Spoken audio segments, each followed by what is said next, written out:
Good evening and welcome to season 2 and episode 4 of Talking About My Generation, TAMG. My name is Indrajit Gupta. I'm co-founder at Founding Fuel. Today is Maha Ashtami, which is the 8th day of a 10-day long Durga Puja and Navratri celebrations around the country and across the world. So on that really auspicious day, season's greetings to you and your families wherever you are. Today marks the climax of the epic battle with the evil demon Mohishashur and Durga. And she represents, in some ways, the symbol of Shakti, or women power, which ties in so well with the theme of this evening's session.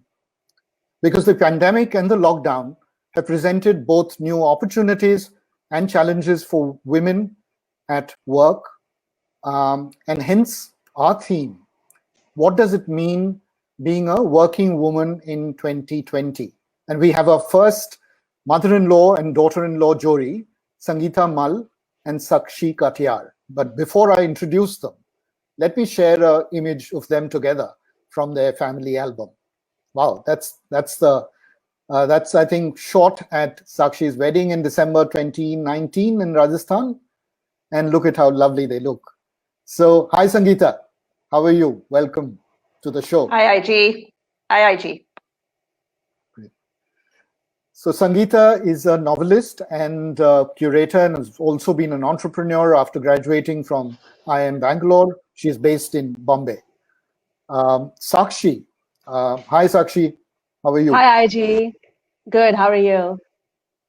Good, thank you. Welcome to the show. Sakshi is a senior technology consultant based in New York and has a MS in Management of Technology from the NYU. Many of you in the audience have already met their respective husbands on this very show. Damodar and Harsh Mal were part of the first 3 episodes of TAMG, and Harsh later returned to host this show as well. And he's been a terrific host, and I promise he'll be back soon. This evening, Sangeeta and Sakshi plan to discuss 3 themes. The lockdown has impacted the 2 generations of women quite differently. And they will explore what work from home has meant for each of them. 2, with both husband and wife stuck at home, the lockdown has also brought about some fundamental changes in the whole idea of gender equations, the division of labor at home. They will discuss how that has played out and what's good and what's not.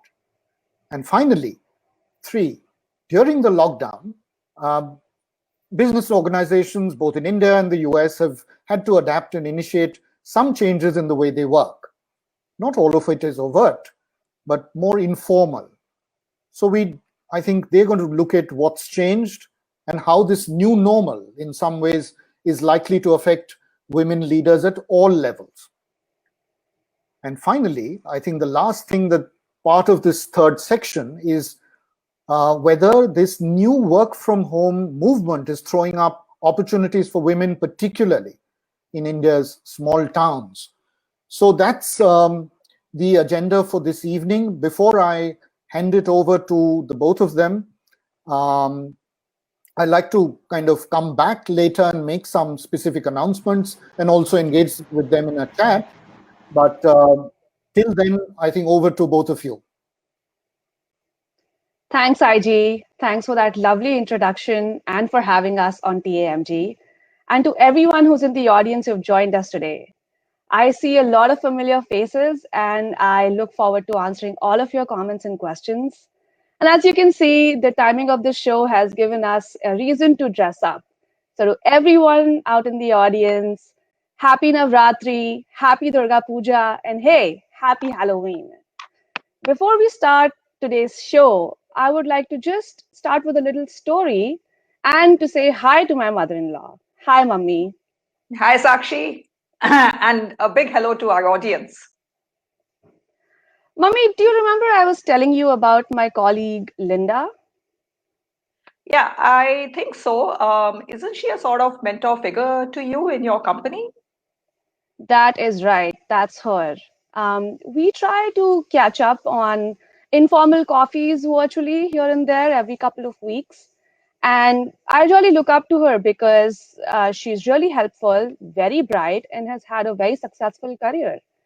But it was so unfortunate to find out during our last chat that she is considering quitting.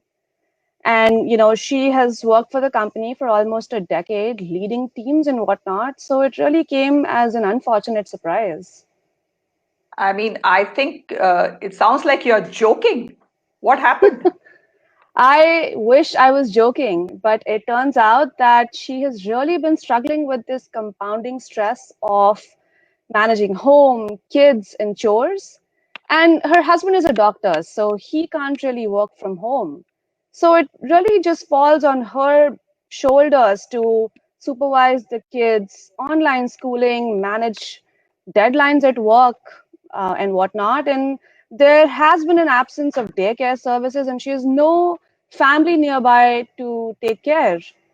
And for a while, she thought that, she could sort of just dabble through this crisis, but now we see no end in sight. And she has had to make this hard decision of quitting the workforce until happier times are ahead and she can find the support she needs to go on. Yeah, when you say it like this, I must say that I'm not really surprised. A lot of working women, especially those with kids, are having a really tough time coping with this double duty, really. I have a term for them. I call them the dining table moms. Now in the lockdown, everybody is working from home, and you'll typically find that moms are sitting at their dining table with their laptops, because then they can keep an eye on the rest of the house. But for Linda's sake, I hope that some of the services that help working women are restored quickly. Um, I have encountered so many examples here in India of working women who discovered that when house help disappeared during the lockdown, the bulk of the chores landed on their plate. And suddenly the home and the office, they just combine to form one giant scoop of hard work that just never ends. But what about you? You've also been working from home for the last so many months. I suppose you must be happy about it, right? You must be enjoying not having that daily commute and releasing so much valuable time. The valuable time you speak about has really just gone into sleeping. But you raise a great point about commute, something that we will get into a little later in the show as well, where, commute used to be the guardrails in one schedule. You would commute to work, and then commute back.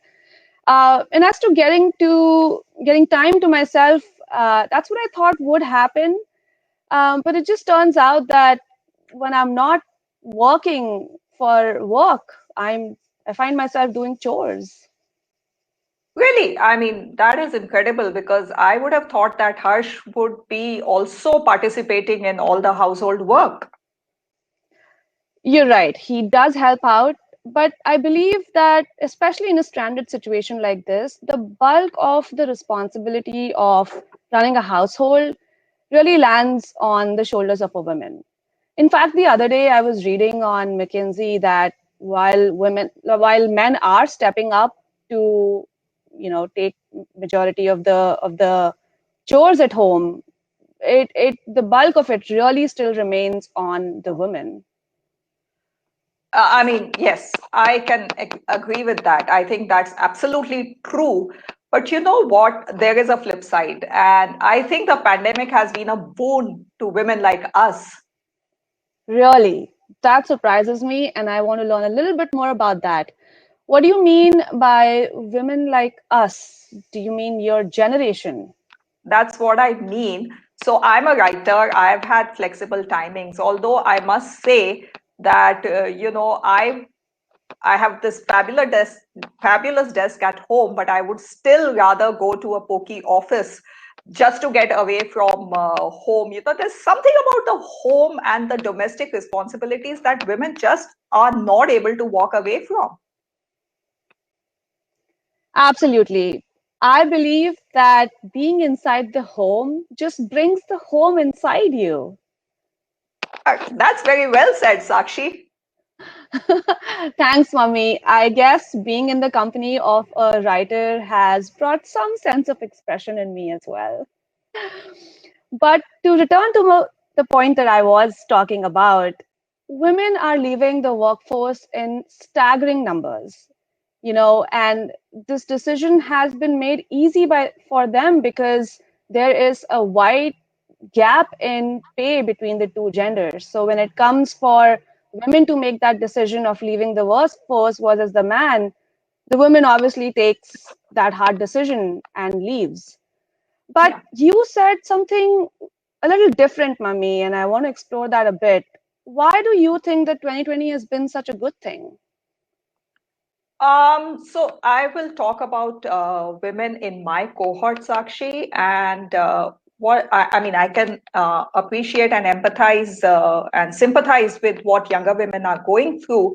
But now, for instance, I see my own self, and so during the lockdown, I have other than my flexi work hours, which have always been there, I have turned to online classes and discovered that there is so much to be learned, so many hobbies to be picked up. I have, you know, I've started, let me show, it's a very amateur effort, but I've started doing something called lace making. And this I picked up after more than 30 years. So, yeah, women, my friends in senior management, they, like me, and they have older children, also don't have those responsibilities. And they agree that they've never had it so good. I mean, their home is truly their castle now. They are running their and they are governing their organizations from home itself, remotely. But and they're also getting the flexibility to pick up new hobbies, focus on their fitness, and even take up new professional projects. So they, of course, they have had to deal with the challenge of running a household without staff at times. But I think this is the first time, I think things are good for them. I think that, for instance, this is the first time that many of them are actually taking up their fitness, for instance, seriously. It makes my heart so warm to hear about all of the ways in which people, and especially women, have used up this time so judiciously and make it work positively for them, even if it's a hobby. And I think it resonates with everyone around the world how we have made the space in our home work for our advantage. So, for example, my little New York City apartment now doubles as an office. Who would have known? And it even triples as a gym. And hearing you talk about all of your hobbies, I can share a little bit of something that I dabbled into, which is gardening. And I'll show you how that's going. During the pandemic, I have managed to even kill a cactus. um, I must admit that, there are some issues with being at home, for instance. I think there is a unique thrill. A lot of women have said there's a unique thrill to being the only woman in the room, walking into a room of a room full of men, and so that, and that's just not the same in a Zoom window, I would say. But I guess that's a small price to pay. Um, but what about you? Do you miss going to office at all? That is such a great question and a thought provoking one. And I have taken some time to express an opinion about this, honestly. Before the lockdown, and I think this is going to resonate with a lot of my other girlfriends, we liked having the option, the flexibility of either going into the office or working from home. When you're going into the office, you can, wear a nice dress, wear heels, feel good about yourself, enjoy that fancy coffee machine, the views from the office, all of that. And if you wanted to work from home, you could just save up time on commute, wear your comfiest clothes, and get that project out of the way. I think what has really been a joy kill is when that flexibility went away for us and we were just Yeah, stranded with the work option of only working from home. right. And when that commute time was taken away from us, it played a pivotal role. That commute time also, it was sort of a me time. And for a lot of women, it was that time that they mentally took to switch from a caretaker mode to a career mode and vice versa. That So is so right. losing that balance has been the joy kill. So I was, reminded of my own days when I used to travel all the way to a deep suburb in Mumbai when I had my own venture, and it used to take me an hour by the local train, and I used to actually catch up on my reading in that 1 hour, prepare myself for work, basically recharge my batteries mentally. Um, so yeah, so let's do a question for our audience. I'd love to hear from them, everyone who's logged in, about whether you miss your commute or not, and what is your favorite pastime on your commute. A book, a favorite playlist, a downloaded TV show. Do tell us. So moving on to another difference, Sakshi, what I've observed is that unlike the men of my generation, your peers come quite well trained, especially if they have lived away from home during their younger years and are more adept at managing things at home. Or am I just imagining that? Well, I think that you're being a little too generous for our generation, but hey, we'll take it. But on a serious note, I think that millennials do have a more equitable approach when it comes to home and just dividing the workload. I think it's because in our generation, and I think that's mostly true for India, we moved away for higher education and we stayed away for jobs, and so staying away from home, staying away from the comforts of home has really made us very self-sufficient. And so if we wanted to cook that bowl of dal, we probably know how to do it, but hey, if we don't, we always have Maggie. Well, I must say it. I don't think it's the same for older men. I mean, I've heard some real horror stories of men expecting to be waited upon hand and foot at home. Yeah, I completely agree, and I have a very funny incident that I know that you know, but I would like to share it with my audience. A couple of years ago, my mom was visiting us in New York City. I asked her to make my favorite food, which is chole puri, and she did. And as it often happens, she and I just continued to sit together at the dining table, even beyond when we were done eating. After a while, she went into the kitchen and she thought, let's clean up. And she saw my husband, Harsh, already do the dishes. And you should have seen the look on her face. She could not believe that in her presence, her son in law would be doing dishes. And so, in that little encounter, there was a little back and forth, like, how at the restaurant our parents would fight for checks. So, something like that. But eventually, I think she relented and I'm very sure, very much appreciates that very Yeah. quality in her son in law today. Well, let me say that I'm proud of you, Harsh. Raised you right. But I guess actually most Indians would have the same reaction as your mom. I mean, my mother, for instance, could never allow Papa to even put his plate in the kitchen sink. So that's but I believe we are witnessing some change now. I mean, during the lockdown, men have seen firsthand how much hard work maintaining a home involves. In India, especially, we are used to domestic help, and one of the first things that happened during the lockdown was that they disappeared.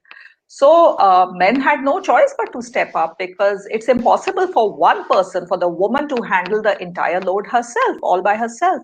I must tell you that I've heard several men who had never washed a spoon in their life now talk very expertly about vacuum cleaners and comparing them. And there was this really funny sight at our neighborhood grocery store where, at a month into the lockdown, suddenly standing mops became available because everybody had to do their own cleaning, right? And it was the men who were lining up to pick out the right mop because they were the ones who knew they had to go back and mop the entire household. Wow. Thanks for sharing that. I wish I was there to witness it myself. And, I think that this is just the kind of twist in the story that we needed. And I have also been looking at some of the comments that are coming in about the commute question that you asked, Mummy. And I love hearing Yeah. all of these, different answers of doing a podcast, listening to music, reading up the news. So thanks for sharing, and, let all of those comments be shown. Yeah, it's interesting. But going back to our discussion about the role of men, I think let us be a little more cautiously optimistic. I don't think things have completely changed altogether. I think the gender equation, we have a long way to travel to come up even to the West's, standards of equity at home. But I think men are sort of getting more sensitized. And I also think that if they have to get housebroken, it is also the responsibility of the women at home to train them well, to accept their mistakes, and to, become teachers rather than just critics. So it is a joint responsibility between men and women to ensure that things change at home. And there's that. But tell me, Sakshi, let's look at the professional space. Things might be changing at home, but do you think things are changing in the workspace as well? Honestly, I think that things are changing, but I don't think they're going to change overnight. One thing that the pandemic has done, it has introduced this human element into the professional lives. Yeah. So if you wanted to run a domestic errand in the middle of the day, it is completely acceptable to block your calendar and let your team know that you're going to be unavailable for a couple of hours. Something that we always heard of were flex hours, and now we see that come into action truly. Companies have definitely recognized how much the employees are struggling, and so they're offering summer off because kids may be off at that time. They're letting employees cut back hours, and companies like mine have even announced unlimited vacation days. And funds have also been allocated to come to the respite of their employees, where dependent daycare funds have been increased, and funds are being released to set up a home office. So if you need a second screen, you may now get that reimbursed by your employer. So I believe a lot of these policies will help out women in the grander scheme of things, where they can fix their own hours and they will be able to have more autonomy over their schedule. But I want to be cautious of getting too excited too soon, because I feel that cutting back hours comes at a big price. Because think of this: if you are more absent, and by you I mean if women are more absent from the workplace, and in this case our laptops, they are absent from high performing projects, which means that they might not be considered as a high performer and might not be considered for that next promotion, that next position up. So you see, in this case, I feel very confident in saying that change truly has to come from home, support truly has to come from home, and we have to support all these women from the get-go so that they find the launch pad Right. to propel their careers. And on the other hand, I have also seen some horror stories where employers are asking women to keep their cameras on, and that may apply to men as well. Or they're asking a photo of where they have set up their stations. And I think those are not good practices, and really is an invasion of privacy, in my opinion. Yes. And, at this point, I would love to ask our audience how they have been supported by their employers. What have their organizations done differently to support them? And if you're an employer, how have you supported your staff? And, even if you have home staff and you have paid them through these very hard times, that even counts as an answer. So, Sakshi, do you think between flexi working hours and a better gender equation at home that there is hope for working women?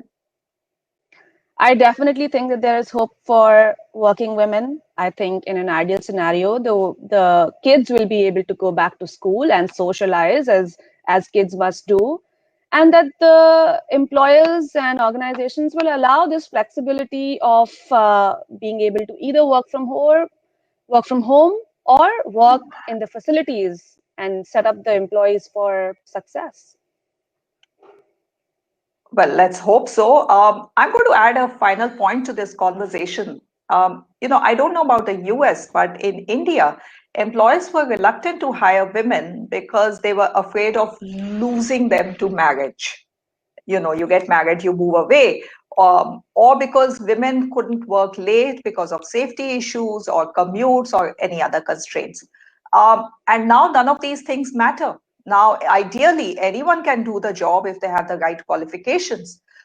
So I'm hopeful, correct me if I'm wrong, that this will open up more employment opportunities for women as companies become gender agnostic.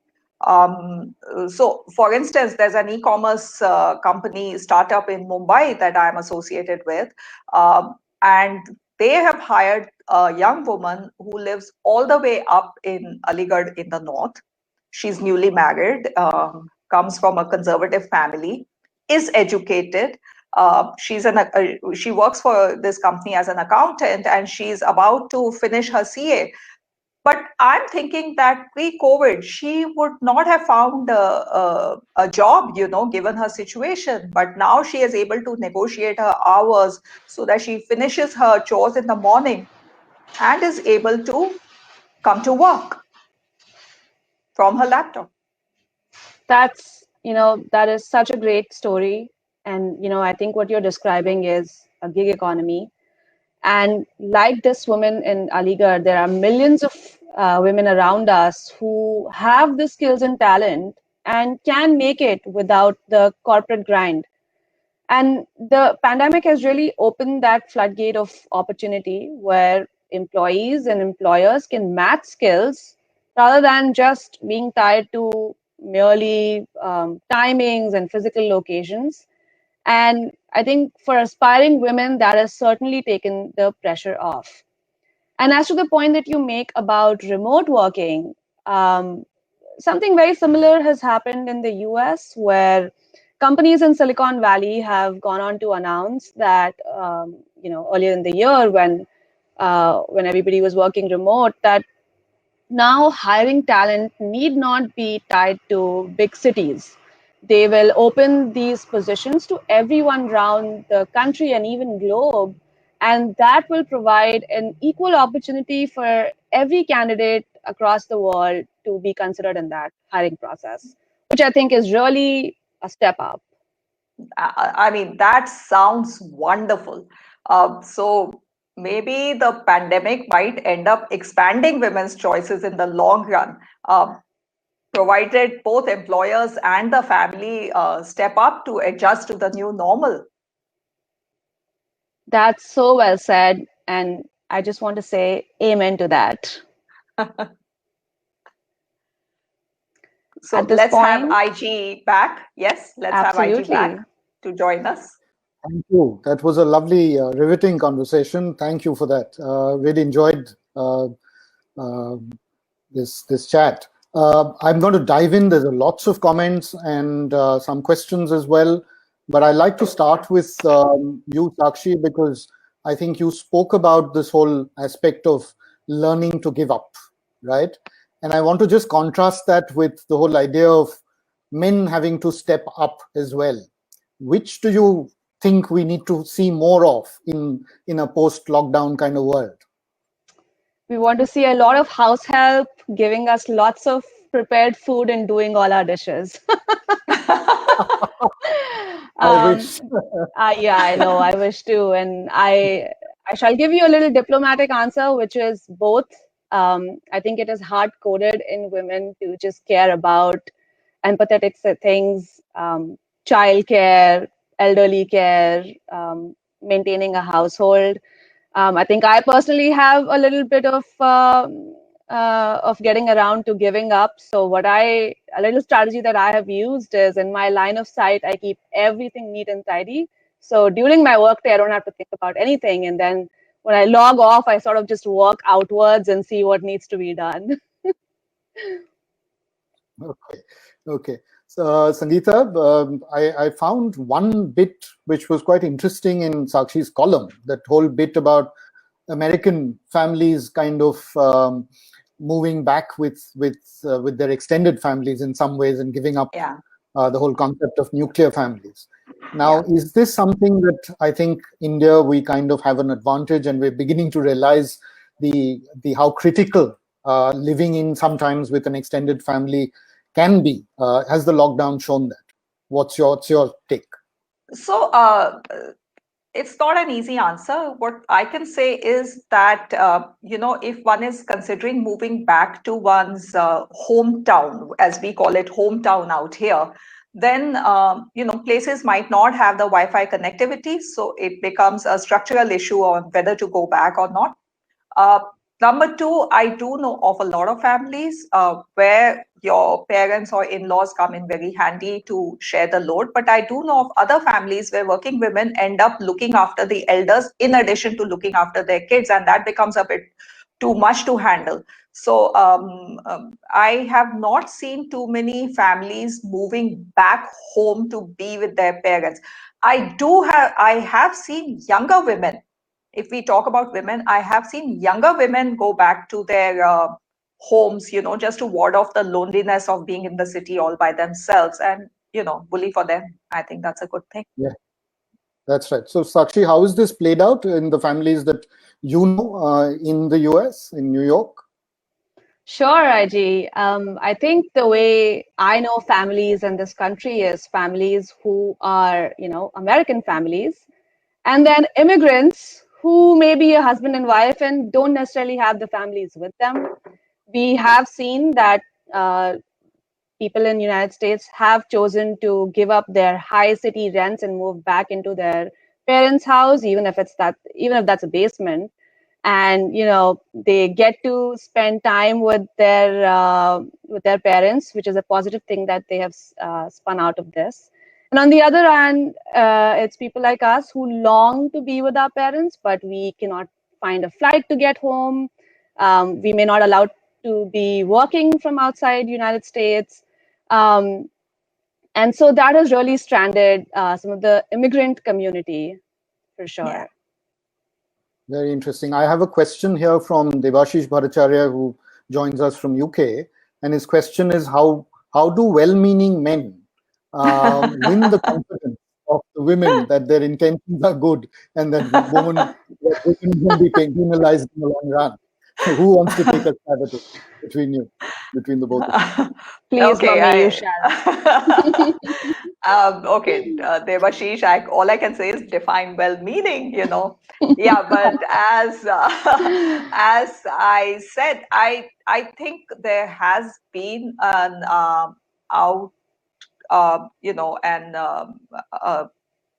emergence of empathy for and sympathy for what the woman of the house goes through. And especially if both people are working, then I don't think there are now too many men left on the horizon who are just sitting and expecting to not, who are at home and still not participating.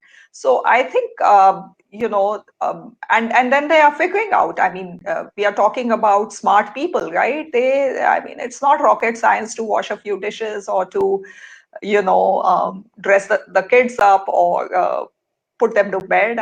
It can be done by anyone. It's just a state of mind. Sure. That's it. Sure. Sakshi, there's another well-meaning question from your dear hubby. He asks what Harsh wants to know. What can men in the workplace do to support their women colleagues to deal with some of the challenges? Give it to him. Great question. And my answer to him is my answer to every male in the workplace.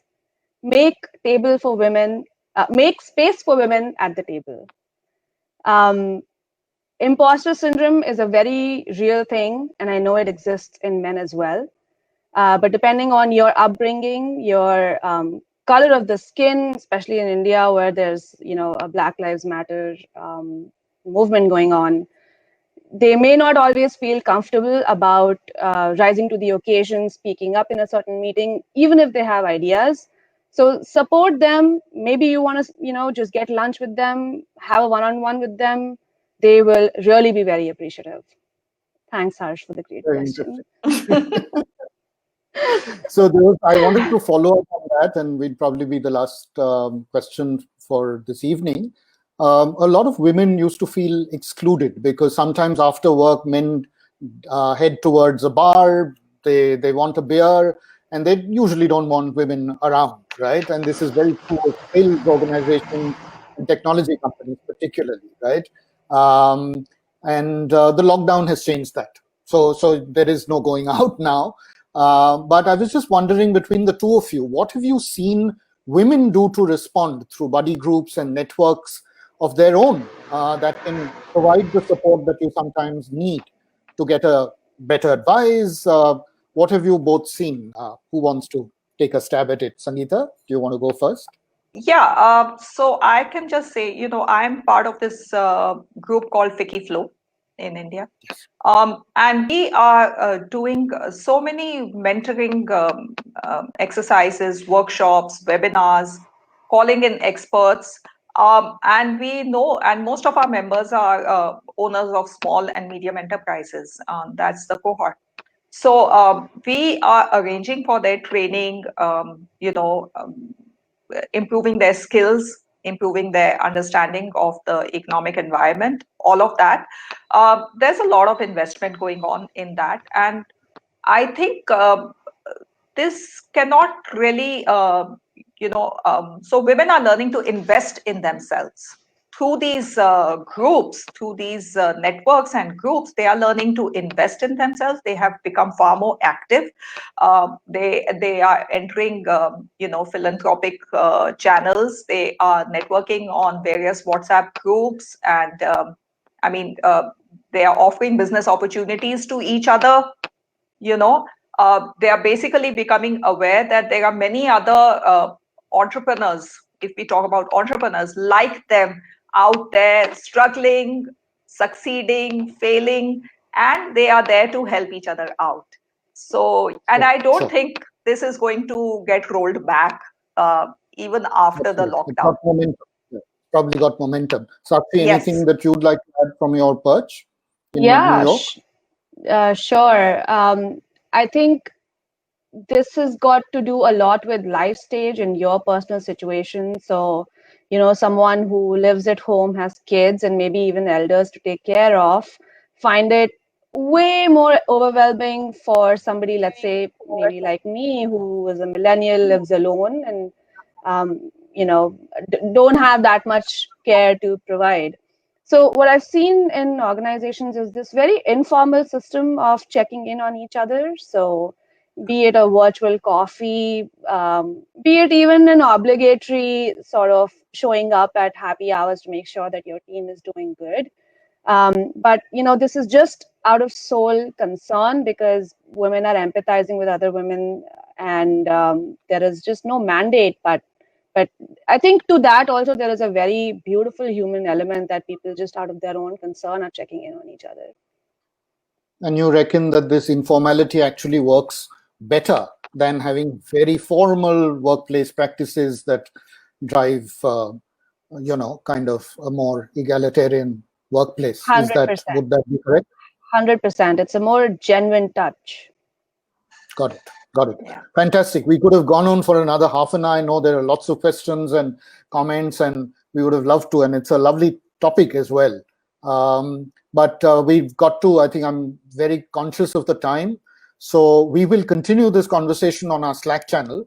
So do join us, pop in your questions on Slack. Both Sangeeta and Sakshi will be there to answer your questions and engage with you. Please share your comments and questions there, or leave it on Facebook. We'll also love to know more about how you found this episode. So just tell us here itself on before we log out on Facebook itself, how did you find it? Vijay Bhatt has already said he loved whatever the part of the conversation that he was there for. That's wonderful to hear, Vijay. Thanks for joining, and thanks everyone else for joining. But before we wrap up, and before I thank Sakshi and Sangeeta, I have an announcement to make, which is about the next episode of TAMG, which is on the 7th of November. And we have a very interesting duo, mother and son duo, Kiran Sethi and Rag Sethi. Kiran has been an award-winning designer from NID, and took the plunge into setting up her own school in Ahmedabad called the Riverside School, which is now considered one of the most progressive schools in the country and across the world as well. She's done some amazing things there. And Rag, her son, has been a teacher there since the age of 18, but he found his calling he formed his own studio for indie music in Ahmedabad itself, and has kind of strived to continue doing great work through the period of the lockdown. And both of them are really going to explore this whole issue around how do you really discover what you're really passionate about and how do you commit to it, because it isn't easy. Imagine Rag, who had two celebrity parents as well, Kiran, who's so well known, and his father Geet Sethi, the world billiards champion as well. But he took his time to figure out what is it that he wants to do.